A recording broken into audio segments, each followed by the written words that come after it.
Well, check it out, y'all. We got what you need. We're all living in apartments, condos, vans.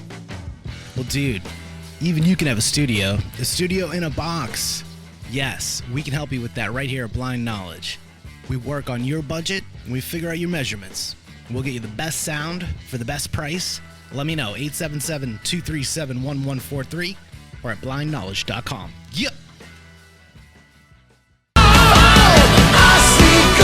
Spectres all around me, living in dark, blazing the dark. One by one, pictures gather round me. Where those moonflowers used to lost no more. Spectres gather round here, living in dark, blazing the dark.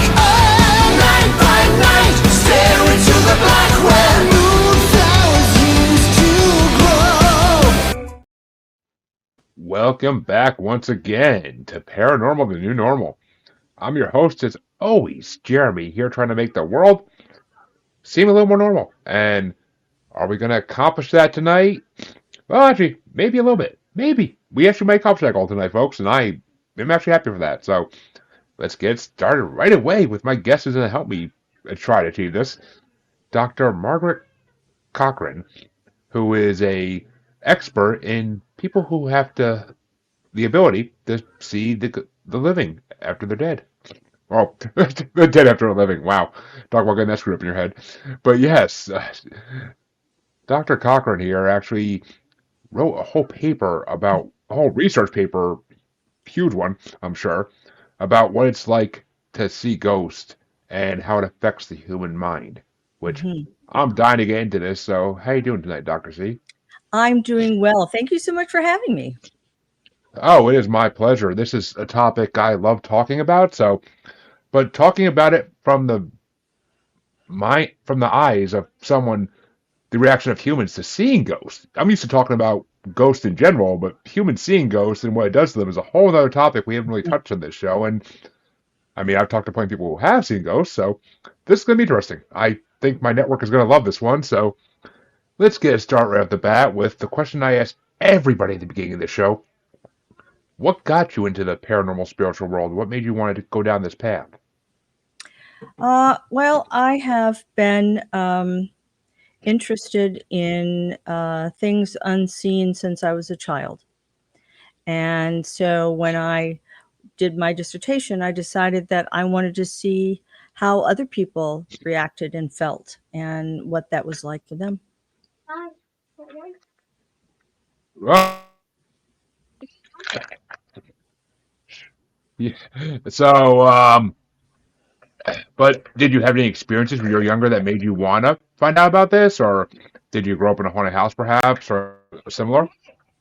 Well, actually, I had experiences that, for me, didn't seem ghostly at all. I had a friend who was with me and would advise me and protect me and play with me and things like that, answer questions.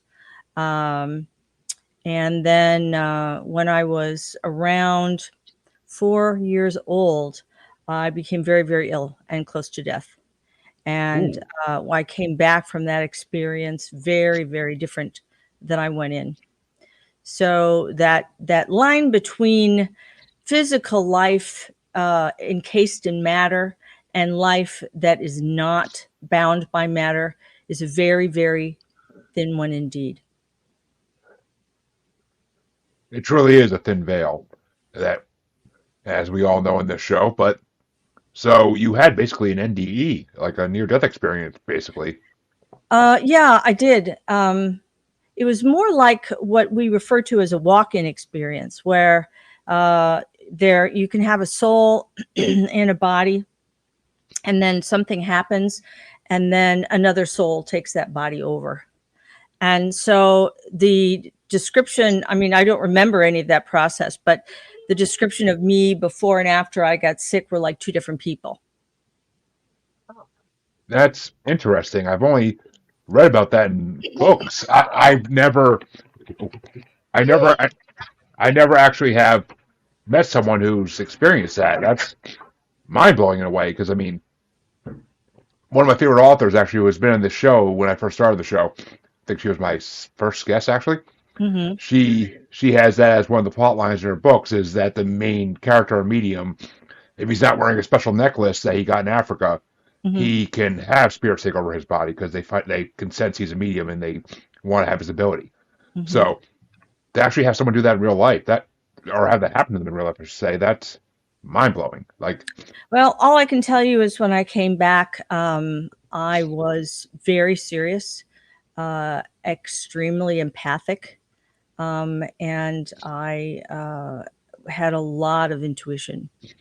And those things were not things I possessed before I was sick. interesting. So, I mean, it makes sense in a way though, because the closer you get to that veil, the more you usually have your parts of your mind open and awakened that you don't have from birth. Because as everybody knows, as humans, we use 10% of our brain, if not less. Some of us a lot less, but we won't go into that. But Well, basically, we don't. actually, that's not true. Actually, we use all of our brain all the time. We just don't always use it wisely. It's important to remember that there is intelligence and there's wisdom, and they are not necessarily the same thing. Well, I agree. That's yeah. I mean, to be wise and to be intelligent are two different things completely. Someone who's intelligent may not be wise, and someone who's wise may not be intelligent. That just it kind of goes both ways. That's absolutely correct. Yes. So I But as I mean, said, from my experience, although I don't recall anything changing, other than I was unconscious for a while, uh, I came back, by all accounts, a very different child than when I went through that experience. which I mean, as I said, getting close to the veil like that would make sense that you come back different.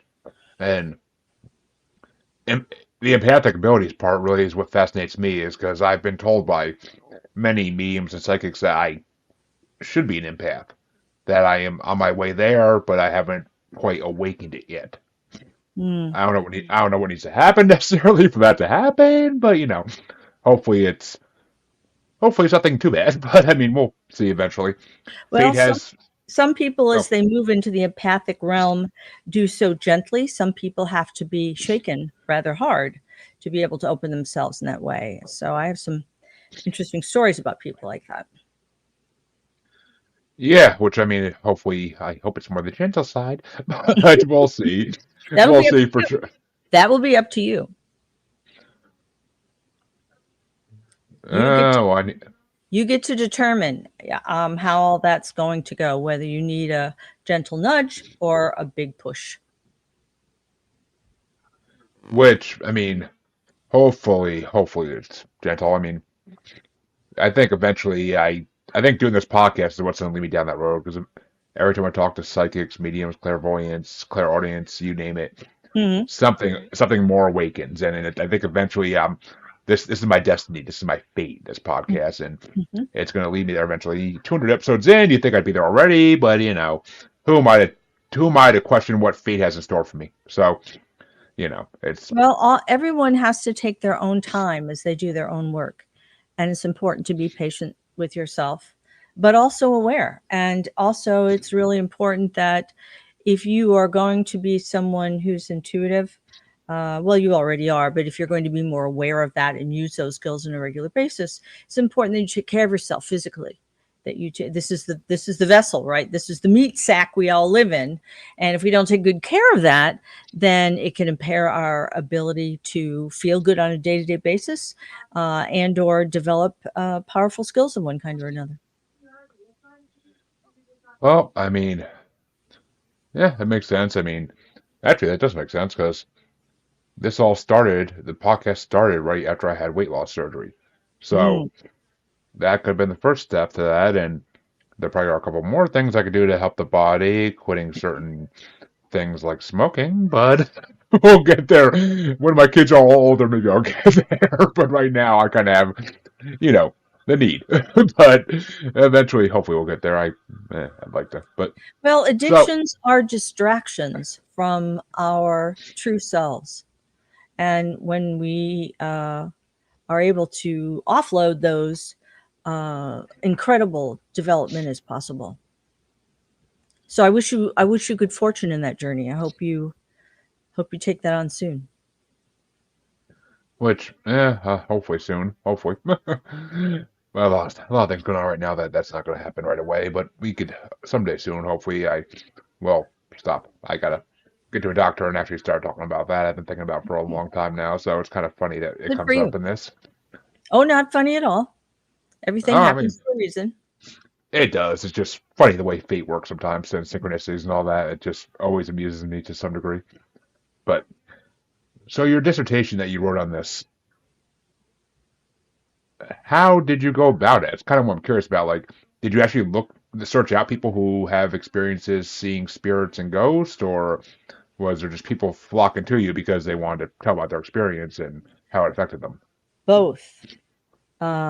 Initially, I began by reaching out, looking for people who have had those kinds of experiences. And then it was like a storm hit. Just people were coming out of the woodwork saying, "Oh, can I tell you my story? Can I tell you my story?" Because people are often afraid to talk about it. They're fascinated by it, but they're also afraid that people will think they're crazy or silly or not of sound mind. So they often don't talk about it. And when they find someone who will listen without pejorative judgment and will accept them for who they are, you get to find out a lot. Which is very interesting. I mean, which I mean, it's interesting. I get that because I mean, even running this podcast, I have people who love coming to me to tell me about their experiences. Hmm. Every time I put on different websites, search for guests, it's always, I would love to be on your show. I would love to tell you about my experiences. No one, like, I don't get to tell people about it normally because most people are going to think I'm a weirdo. Most people are going to think that I'm lying. Right. Which on this show, I always try to promote a whole area of no judgment. I'm not going to ever say that someone is lying because I've yet to meet someone I think is lying, actually. So that's a whole another thing. I just have a feeling that they're not lying. Like, it's just, I could see it in their eyes, I could see it in their facial expressions. They're not lying to me. I could sense it. It's just not the way it goes. And I mean, I don't know. From your experience, does everybody get affected differently after seeing spirits, or is it kind of everybody gets in the same general mindset afterwards? Well, there's a thing that we call a boggle threshold. And a boggle Hmm. threshold is when your mind just gets to the point where I can't take anymore. And what is true is everyone's boggled threshold is different. So some people can be hit with something very powerful and say, okay, this is powerful. I need to check this out. I need to move forward and move into this experience. And other people just go, and run into the night, you know? So it affects people very differently from that standpoint. And then if they are able to stand pat and go through the experience, there are different ways that they interpret what happens. But for the most part, it's very positive. Yeah, okay. That's why I was asking because I kind of wanted to compare what I've seen and heard from the people I've talked to, and kind of is like most people are their lives change for the better. It seems almost after they see a spirit for the first Oh, time, yeah, and absolutely. it's I mean, maybe it's just that acceptance that there's more to this life than just our human coil. Because a lot of us didn't want to believe it. I mean, for years I didn't believe in afterlife. For years I didn't believe there was anything after being human. I believed we just rotted in the ground until we were worm food, which I now know is completely wrong. And I was a naive teenager, 20-something-year-old to think that at one point. But it's just the way we go through life because we all have that angsty period at some point in our lives where we don't think there's anything past us because we can't picture anything more than living on Earth. Well, the funny part about it is that most religions and philosophies teach the idea that life is eternal and that there is existence after death. And yet, when we're confronted with it, we run screaming away and say, no, no, it must be evil. Something terrible has just happened to me. So it's a fascinating paradox that we live in this world. But for most people who have actually gone through the experience, it was very positive. And it depends on what kind of experience you have. I mean, there are different kinds of hauntings, quote unquote. For example, there's a haunting with consciousness. I'll tell you a story about that. A woman had a child and she went in for a routine physical. They did blood work and her blood sugar came back 400. Now, mostly if your blood sugar is 400, you've got a lot more sugar than blood and you're apt to go into Yeah. a coma and die and all that kind of stuff. So she was very alarmed and she was supposed to go back to the doctor and get her insulin and get started on that whole diabetic process. And she went to bed that night very, very upset. The mom of the girl did. And so she was awakened in the night by something pulling on a great toe. And she sat up in bed, and at the end of her bed was her Uncle Joe. And he had on his yellow windbreaker that he always used to wear. And he said to her, and this is not her name, I'm making it up. He said Of to course. her, Joan, don't worry. It's just a mistake. Everything's fine. And she said, Uncle Joe, you're dead. And he said, I know, honey. I love you. I have to go. And then he disappeared. So she woke up her husband and she said, oh my God, Uncle Joe is just at the foot of my bed. And he told me everything's a mistake. And her husband said, you have lost the plot. You have gone around the bend. This is not okay. You need to go talk to somebody immediately. So in the morning, I got this panicked phone call from her physician. And so I sat down with her and she told me the story. And she said, what, do you think I'm crazy? I said, no. She said, what do you think I should do? I said, well, I don't do shoulds, but I think a good thing for you to do would be to take your daughter back to the lab and get her blood drawn again. You've got nothing to lose. You'll either find out her blood sugar is still very high, or in fact, it was an error. And she did go back and it was an error. And if she had started insulin, it would have killed her. Which, see, that right there is a very helpful spirit experience. That's a tantra's haunting.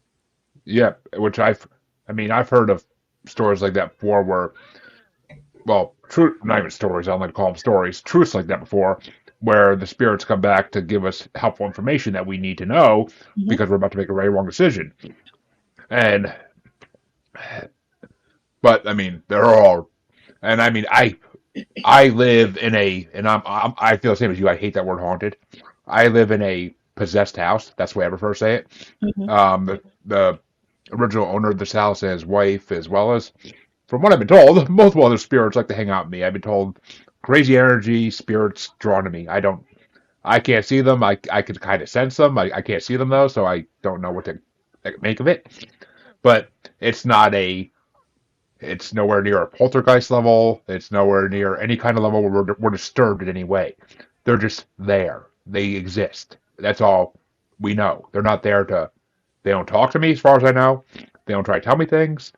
They just kind of watch. They're watchers is the best way to put it. Well, Hollywood aside, a poltergeist haunting is the least common. They're quite rare, actually. Oh yeah, I would imagine. But Otherwise, most of us have the power. We need to understand that just because people aren't in bodies doesn't mean that they're not the same energies that were once in a body. And if you have an energy in your house that you don't like, tell it to go away. Get out. I don't want you here. This is my house now. You need to go. Now, sometimes there are super stubborn kinds of energies there, and you may need a little assist from an expert, but for the most part, no. If you don't want somebody in your house, tell them to leave, just like you would any other unwanted guest. Now, some people become fascinated by this idea. And it's important to know that, there's healthy energy and there's unhealthy energy, again, dead or alive on either side of the veil.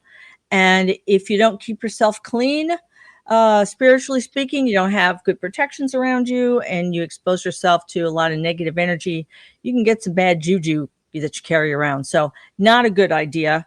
Don't fool around with things you don't understand, whether they're alive or dead. It's a really bad idea.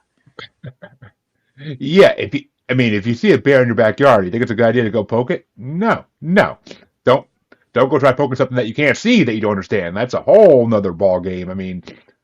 God, the stories people have told me about that. It's just don't go challenging them either. That's the worst thing you could do.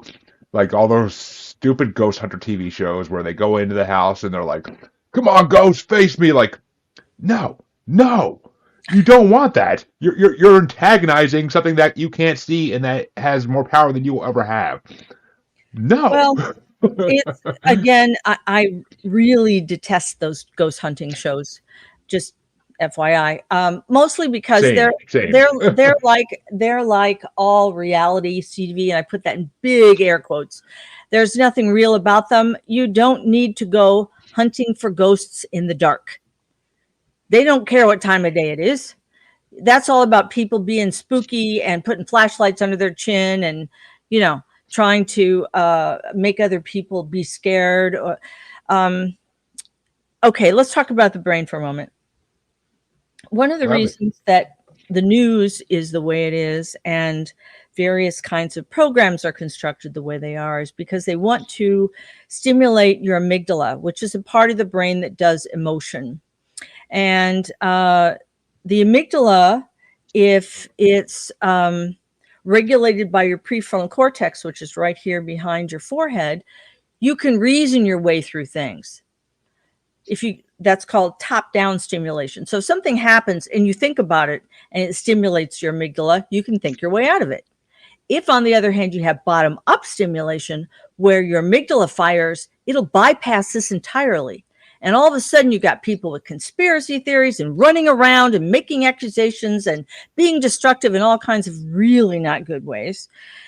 And when people get into that frame of mind, they certainly are attentive. Once you've got someone by the limbic system, which is where the amygdala sits, if it bleeds, it leads, as they say in the news. Once you've got someone intrigued and enticed that way, then you've got their attention. But it's not necessarily realistic because you're doing a lot of feeling and not very much thinking. And that is a very, very, very dangerous thing. Yes. You never let your emotions control you over your intelligence. That's just foolish. It's foolish. And I mean, yeah, I 100% agree. I don't like reality TV at all. I think it's garbage mostly. There's a few exceptions to that rule, but for the most part, garbage. And I don't like the news either. I refuse to watch the news because, as a good friend of mine says, if you want to be depressed, watch the news, because that's what they're there to do. They're there to scare you, and they're there to make you feel sad about the world we live in. They don't even show you the puff pieces anymore like they used to make you feel good about the world. Now it's just horror and gloom every 5 seconds with a new story.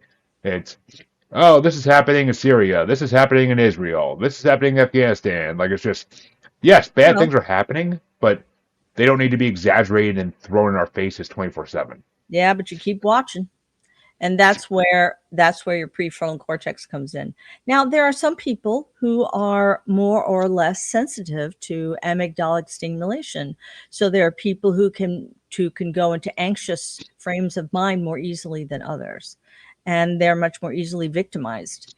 And it's harder for them to get control again. So they're much more likely to find themselves in a bad situation from their boggle reflex being pretty low.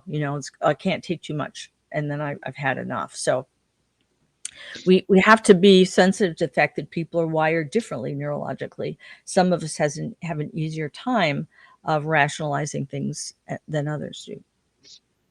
Which is, I mean, I know people like that. I don't want to name names on here, of course, but I know people like that, and their anxiety will be the death of them. I keep saying that to them. I tell them all the time, because you can't just be anxious about everything. It's not healthy. It's not a way to live, because you're not going to live happy, and you're not going to live long, because you're going to literally worry yourself into the grave. And it does do that. It's bad for your heart, your blood pressure, your immune system, pretty much you name it. But that's where, if you find yourself in a position like that, please go see a professional. Let them help you, because you can regain control. Just because your amygdala is very sensitive doesn't mean that you are forever trapped in that cycle of anxiety. You can come back out of that and live a much more comfortable, happier life. And exactly, and I wasn't going to say names, but since she wants to comment, Harley's been watching tonight, commenting a little bit. And I'm not showing the comments about your encounter, sweetie, because I'm going to get you on here eventually. I keep telling you that. But my co-host for another show.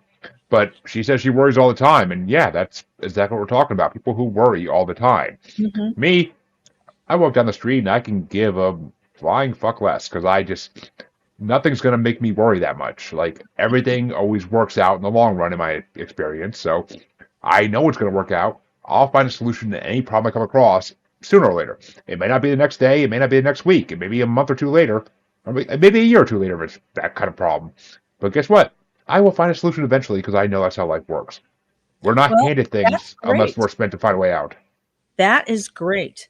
That is great that you know that. And that's one of the things that we help people come to understand, that, they can live their lives differently.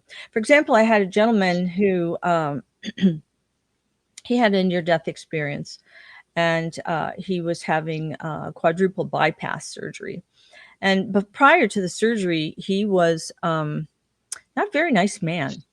He was abusive to his family, and his hobby was cockfighting. I Oh mean, God. yeah, it was pretty awful. He was in construction.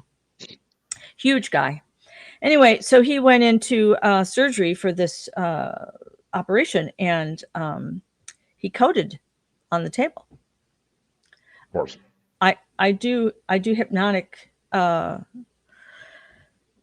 work in the OR. Hypnotic Really? anesthesia. Yeah. And so this guy codes, and they tried everything. They tried everything to revive him, and just nothing worked. So they called it, and they were going to roll him out into another room and inform the family and all that. And he sat up. He sat up. And I am not joking. The surgeon had to change his scrubs. I mean, he had been a surgeon for 30 years, and he had never, ever seen a dead person sit up. So they put him back to sleep again, finished the surgery. Normally, after a big surgery like that, once the patient's stable, the surgeon does their notes and goes home. But the anesthesiologist stays with you to make sure you come up out of, the gases that they've given you. Well, this time the surgeon stayed, and he kept trying to wake the guy up because, of course, he's had now 2 goes with gas, right? So he's pretty out of it. Yep. So he finally wakes up, and he keeps calling out for Lily. Lily, where's the baby? Is the baby okay? And the surgeon kept saying, sir, there's no baby. You just had a surgery. You're all right. Everything's fine. So finally he wakes up, and the surgeon says, what the hell happened to you? And he said, well, he said, I was floating above my body, and I saw you guys working on me. And then I didn't want to watch anymore. And so I floated away, and I saw this big ball of light, and I just wanted to go to the big ball of light. It was like it was pulling me, But as he did so, he described places in the hospital that he'd never been. And one of the places he went through was labor and delivery. And he saw this mom in labor, and there was a little ball of light, and the little ball of light came out of the mom, was coming toward him. And he thought, oh, the little ball of light's going to go with me to the big ball of light. And then all of a sudden the mom said, Lily, don't leave me. And the ball of light went back. So he went on, and when he finally got where he was going, there was a voice, not a female voice or a male voice, just a voice. And the voice said, well, what did you do with it? And he saw his whole life again, and felt his whole life again, not only from his perspective, but from the perspective of everyone he encountered. And it was quite eye-opening for him, as you might imagine. But he felt such love, and he felt so good. And the voice said, you have to go back. And he said, no, please, please don't make me go back. Please let me stay here with you. And the voice said, no, there's more that you must do. And the next thing he knew, he said, I found myself back in my body, full of pain and feeling awful. So he said to the surgeon, could you just check on the baby? And the surgeon, of course, said, oh, all right. So he called labor and delivery, and he identified himself. He said, I know this is unusual, but if you had any deliveries in the next, last 3-4 hours. And I said, oh yeah, only one though. It was a touch and go, but baby Lily's okay. So the guy who had the surgery said, could we send the baby some flowers? I mean, this is not his character at all. And the surgeon said, sure, I'll take care of that for you. So when he came back for his post-op check, he said to the surgeon, I need help. I don't know what to do. He said, I can't live like this. And he said, well, I know this lady. Maybe she can help you. So he came to see me and he said, Doc, you got to put me back like I was. I can't live like this. I cry at toilet paper commercials. All I want to do is hug my kids and kiss my wife, and they look at me like I have two heads. He said, I don't know what to do. I don't like my old friends anymore. I don't want to do the old things I used to do. I don't know what to do. And I said, well, if you want to go back to being the person you were, you don't need my help for that. You know how to walk that path. But if you want to become the man that I believe that you are becoming today, that I can help you with. So he did. He jumped in. We worked together for a while. And now, in his spare time, as I said, he was a very big man. He has his huge hands. He works in the inner city, and he massages babies that are born addicted, because it's not very nice for them when they come into the world withdrawing. And the nurses love him. He can walk into a room in the NICU and everything goes quiet. All the babies are just so relaxed. And he'll massage them, and rock them. And he's an amazing human being. But that's not the human being he was when he left. Again, that veil is very thin. And when you cross that line, it's pretty profound and your perspective changes dramatically. Which, yeah, as someone who has chickens and roosters, cockfighting is one of the things I hate most in this world. So, I literally have a rooster right now in my garage that we just rescued from a woman whose neighbors were complaining that she couldn't keep it anymore. So we rescued it. This woman put a choke collar, literally like a Velcro thing around its neck to try to stop it from crowing as loud. And of course, as soon as we saw what it was, the second day we had it, we took it off. Oh. Bruises all around its neck from the collar. Oh. So we've been treating it. It has scaly legs, so we've been treating that too. Because apparently, where it was living in the back of our house, in this kind of like this not in a city necessarily, but like the suburbs outside of a city, like it's just like we've been rescuing like this rooster. I literally will hold it while I'm giving it treatment, and like it'll just like put its head against my shoulder and cuddle up to me. It's just it's heartbreaking. Like I can't imagine anybody that is okay. I have dogs too, and it's the same thing with dog fighting. I can't imagine anybody that would make animals fight each other for entertainment. Yeah, back in the day, they used lions and tigers and elephants and gladiator to fight each other to the death. And okay, yeah, lions and tigers are more predatory animals. That's what they're kind of meant to do, like in some degree, not horribly, brutally murder like that, but still, ancient times, people were stupid. But, or less, I should say they were less educated than we are now and less intelligent. But, it's just... I wouldn't go that far if I were you. I want you to think about what we do with guns in this country and the gladiator sports that we have and how we pay people to harm one another. Nothing's changed. Unfortunately, we just have bigger, nastier, more harmful weapons than we used to have. And we can do more damage than we used to do. And that's the difference between intelligence and wisdom, isn't it? You can be intelligent and come up with a great new weapon, but do you have the wisdom to be able to keep from harming people with it and put it to some good use? That's the question. Sounds like some Tony Stark question right there, I'll say. But let me say this to all of you that are listening. One of the things that I've learned over the many years that I've been in practice and the many different kinds of people that I've worked with is when you leave this life, you are going to see your life like a movie. You're going to feel everything you felt and everything everyone else felt that you encountered. And the first time I heard that years and years ago, the little hairs in the back of my neck went up and I thought to myself, wow, what's my movie going to look like? Because I'm going to relive every moment and I want to have a good movie. I don't like bad movies.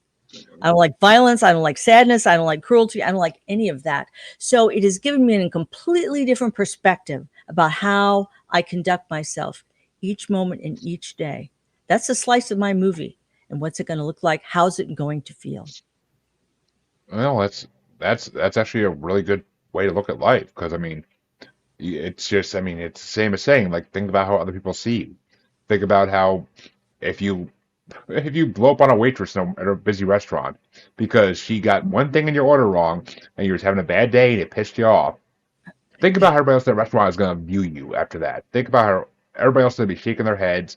and muttering to each other about you because you just made a scene over the stupidest thing in the world, and you just probably made that poor waitress go out in the back and cry, or made her have a horrible night some way or shape or form. Maybe you pushed her back into doing something that she was trying to get out of. Who knows? You could have affected someone's life horribly because you had one bad moment. That's why I try not to let I try. I mean, I'm not perfect. I'm never gonna say I'm perfect. I mean, I try never to let bad moments like that get to me. But I mean, I'm human. I err. But it's that's the way Well, people should view life. I like what you're saying. It's important to get rid of that word try, because it's like trying to lose weight or trying to quit smoking. It's ambiguous. It doesn't mean anything.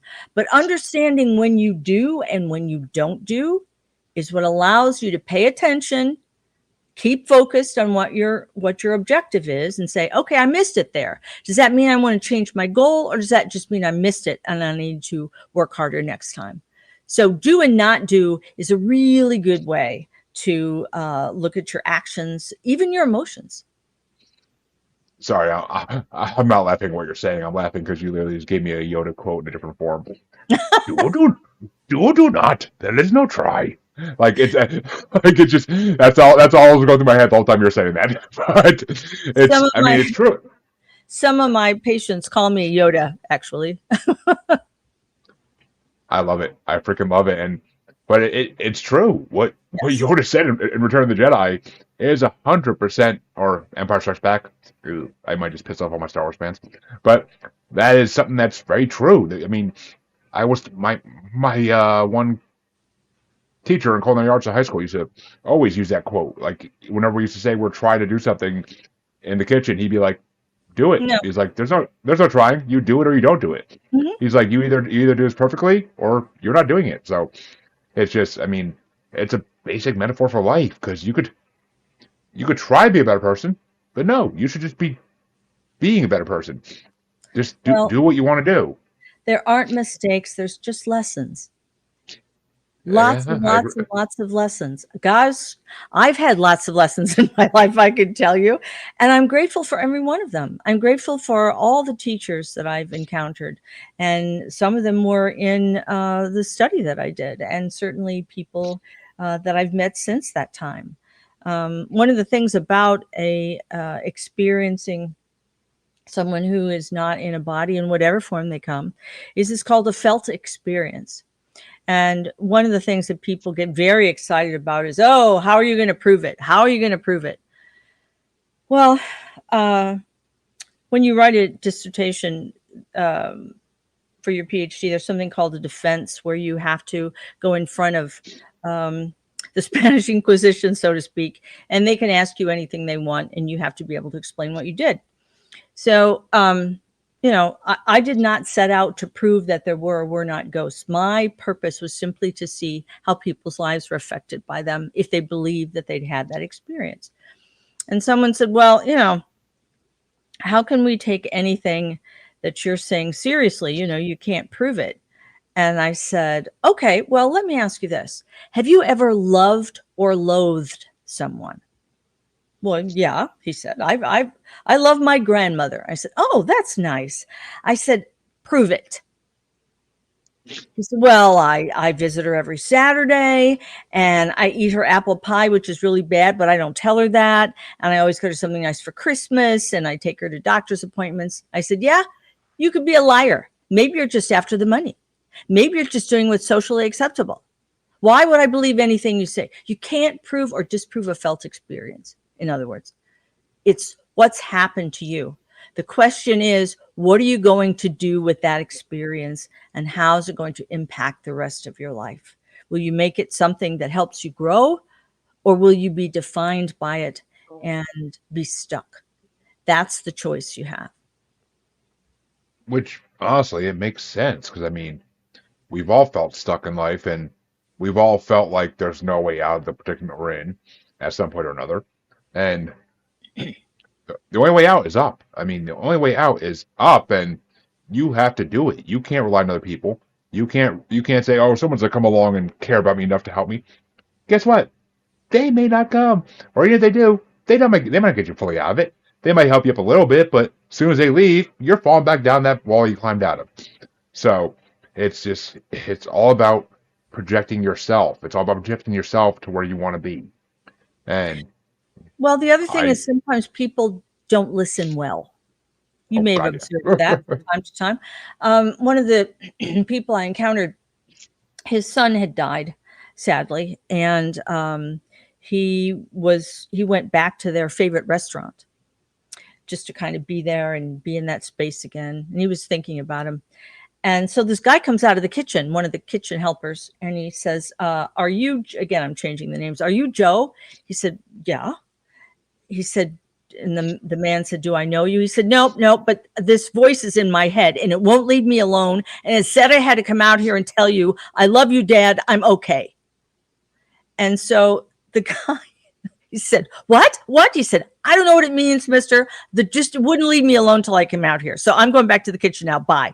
So off to the kitchen he went. And the man came to see me and he was furious. He said, "Why would my son go to a stranger? Why did this person who never had any intercourse with my son of any sort come and give me this news? Why didn't my son come to me?" I said, "Well, chances are good he did come to you, but you couldn't hear him. You were absorbed in grief. You were so focused on your pain that he could be screaming in your ear and you wouldn't be able to hear or understand him." And that happens when we're in bodies. People try and give us messages and we can't hear it because of the state of mind we're in. And it also happens when we're out of bodies too. So I know mean, that the people you love are always around you. Know that they're always there with you, doing everything they can to support you and help you through this experience. And if you ever have the opportunity to work with a gifted medium at some point, and yes, there are charlatans, but there are also some very, very gifted people out there, they will tell you there's a translation process that happens. The energy signature, when you're not involved with matter, is very different than when you are involved in matter, because matter is much heavier and thicker. And so there's a translation process between those two energy fields that can sometimes be a little bit confounding and take someone with particular skill to be able to interpret. But if you have that experience, those with someone who's really gifted, they'll reference things. They know things about your life. They saw the wedding. They saw the christening. They know you're struggling about money, but it's going to be okay. So, or as one woman in my study, her mother passed and she was struggling with her relationship. And her mother was a smoker like you. And she, one of the ways that she would show up is her daughter could smell the cigarette smoke. And one day she went down to the laundry room and she was feeling particularly despondent. And who was sitting on top of the washing machine? Her mother, smoking a cigarette. And she said, "Honey, it's going to be all right. You just have to calm down and change your attitude and stop blaming him for everything. It's going to be okay." And she just dropped the laundry and stood there with her mouth hanging open. She said, "I love you." And then she just kind of faded. And she said, "It was the most remarkable experience. I felt so loved. I felt so safe." And I realized, I went to therapy and I realized, I had been blaming him for everything that was wrong. I wasn't really communicating with him. I wasn't really being present with him, just like my mom said. So, mom to the rescue once again, dead or alive. I mean, oh, okay. One, you don't gotta tell me people don't listen. I got kids. I know people don't listen. But oh God, they don't listen at all. But I mean, it's just, Oh, they I know do. people. They do. They're choosing to ignore They're it. little Yeah, sponges. Of course they choose, yes. But believe me, all the stuff you say, and I hear it years later when they come to me for therapy. I hear about what dad said and didn't say, what dad did and didn't do. Dad says, "Don't do this," but then he's doing it. Oh, yes, they see and hear everything. As the old saying goes, the walls do indeed have ears. they do. I mean, they do, and it's just, people don't listen in life. That's one of the biggest things. I mean, how many people go to their doctor on a regular basis for their yearly physical? Doctor tells them every year, same thing. Oh, you should drop 20 pounds. You should slow down your drinking. You should quit smoking. Like, do they ever listen? Normally not, no. Not unless it becomes a major issue, and then that's when they listen because they know their life's now in jeopardy. That's when people start to listen, is when there's going to be a true consequence if they don't listen. Same as drunks who don't listen until they get a DUI. that's when they start listening because their life is now impacted heavily because of what they did. So, I mean, it's just, I Well, mean, that's and why. I'm not judging anybody here. I just want to put that out there. I'm not judging anybody. Everybody do you, but Well, but that's I love what you're saying there, because that is the power of the word should. It's a shame word. And it suggests to people that there's some mystical standard that only if you adhere to that, then your life will be fine, which isn't true. It's very, very important when you talk to someone about something serious that you do it in a Socratic way, a questioning way. For example, if someone is drinking to excess on a regular basis, you, rather than saying you shouldn't do that, you should give up drinking, you say, where do you think that's going to take you? Where do you think you're going to go if you keep ingesting that much alcohol? And then we say, I don't care. I'm going to keep doing it anyway. Okay, you have a right to make that choice. But once you've asked that question, it's the technique is called ruining the drunk. Once you've asked that question and you're not the person who is the addict isn't fooling anybody anymore. Everybody knows what they're doing. It's like telling, scolding someone for gambling or smoking or doing any other recreational drugs. It's not going to work. But you can ask the question from a loving place. Where do you think that's going to take you? What do you think that's what's going to happen? You've got people that love you. How do you think it's going to impact them if you're not around anymore? Those are the kinds of things that make people think and consider other options. yeah, I mean, most people, there are always going to be those hardheads who are never going to listen to anything, That's and true. they're stuck in their ways until, like your experience you talked about, until they have a massive NDE or something near it, and they're gonna at that point, that's when they'll get their awakening point because it's You're just going to be, absolutely right. You can I have a need to tool or change. a 2x4, either way. Yeah, I mean, I mean, my grandfather's a good example of that. He was not the nicest man in the world, though I've been told his spirit likes to hang around me. But he was not the nicest man in the world. He always was kind of a dick to me. But Mhm. he, my father used to always tell me that he used to smoke cigarettes like crazy when he was younger. And then one day he was on his way home from work and he coughed up a big black chunk of something. Ooh, He didn't chew tobacco, so it scared him. It scared the life out of him because he just was like, "What the hell did I just cough up?" Like, he's like, "Is it part of my lung, or I mean, I don't know what it is, or is it just like a huge ball stuck in my lung?" Like, it's just it's what made him stop smoking. He literally stopped smoking the next day because it took something like that to scare the living crap out of him. And yet there are other examples, like my other grandparents, who had to be basically forced to stop smoking by their kids saying, "You're not going to be allowed to take your grandkids if you smoke in the car with them anymore." And good. they both quit. They both quit smoking pretty much cold turkey after that because the fear of losing their grandkids in their lives is what it took. Well, another way to look at it is that love is the most important thing in the world. And you'll do things for love that you might not do for any other reason. And quitting smoking in those cases is one of them. Yeah, I mean, oh, I mean, trust me. Love made me do many things over the last 7 years I never thought I would do in my life or stop Hmm. doing in my life, and it's got to be priorities. It's got to be what comes first, and after a while, the things that are just fun to do are not the things that are gonna hold you when you're upset. They're not the things that are gonna comfort you when you're feeling sad. Those Hmm. things are temporary comforts. They're not permanently there. Hmm. That's the way you gotta look at it.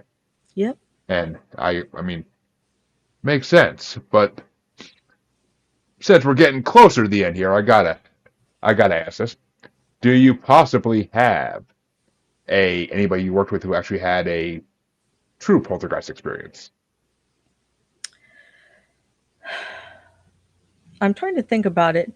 I don't believe that I can't think of anybody that I have actually worked with that's had a poltergeist experience. Again, I've had people who have experienced, as I described it, conscious hauntings.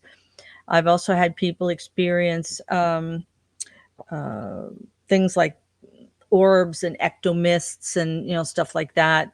I've had people experience what are called repetitive actions, where you'll go to a location where something traumatic has happened and you'll see it enacted again at a certain time every day or evening or whatever. Yeah, like And like it's the like a the film loop. like there's the no consciousness to it.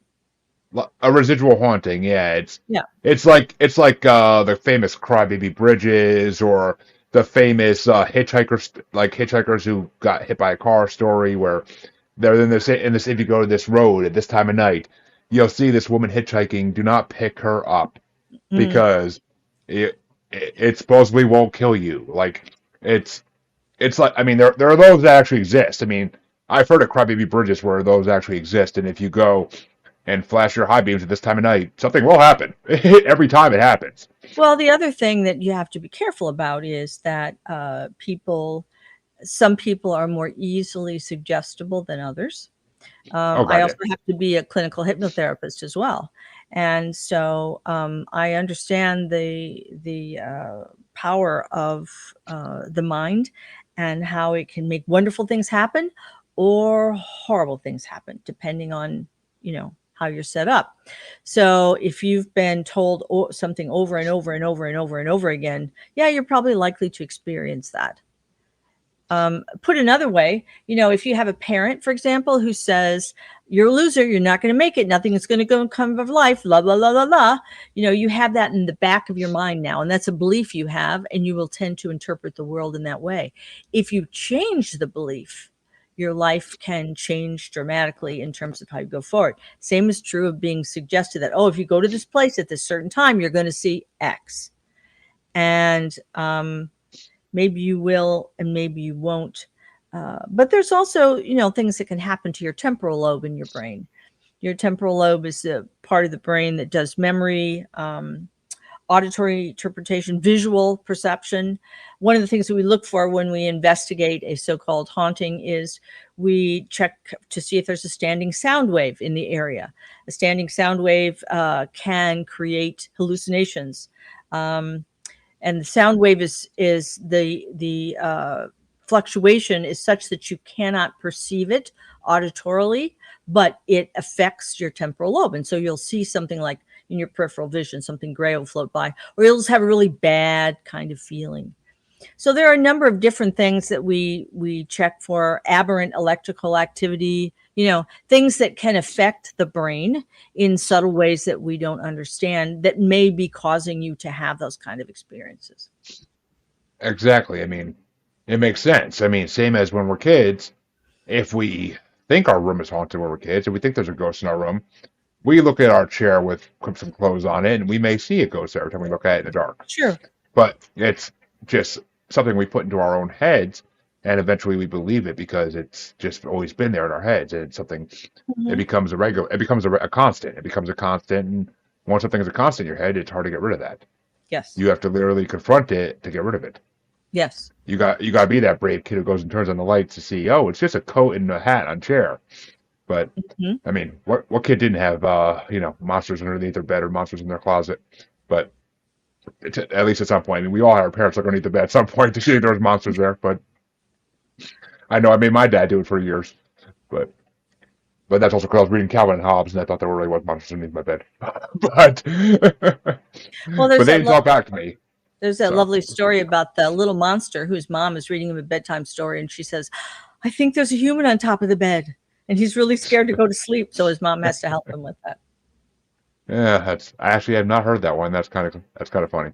But that's that's funny. That's like the reverse big bad wolf story. But Exactly. it's all how we look at it. Well, before we wrap up, I'd like to ask this question to a lot of professionals.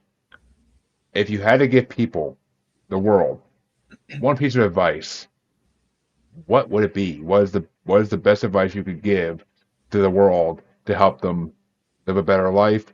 And hello, Linda. Thank you for watching. Well, two things.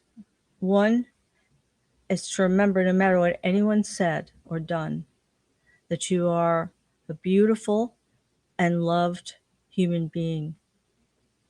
Some of the people who love you, you can't see, but they're there and they love you. And the other part is always ask yourself, what would I do if I weren't afraid?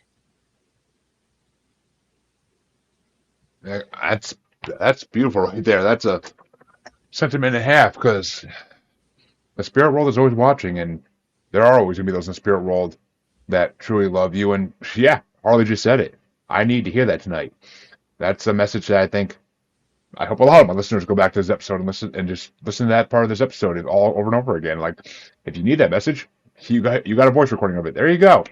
You're welcome. But I mean, it's true. It's just there's more. There's always more support in this world than we think there is. There Yes. always is, and that's the bottom line. And in my very Jerry Springer-esque way, that's how I'm going to end this episode, for my part at least. But I want to thank Dr. Cochran for coming on, because it's been an amazing episode. I mean, that hour flew by, and I enjoyed the hell out of it. So I thank her for coming on.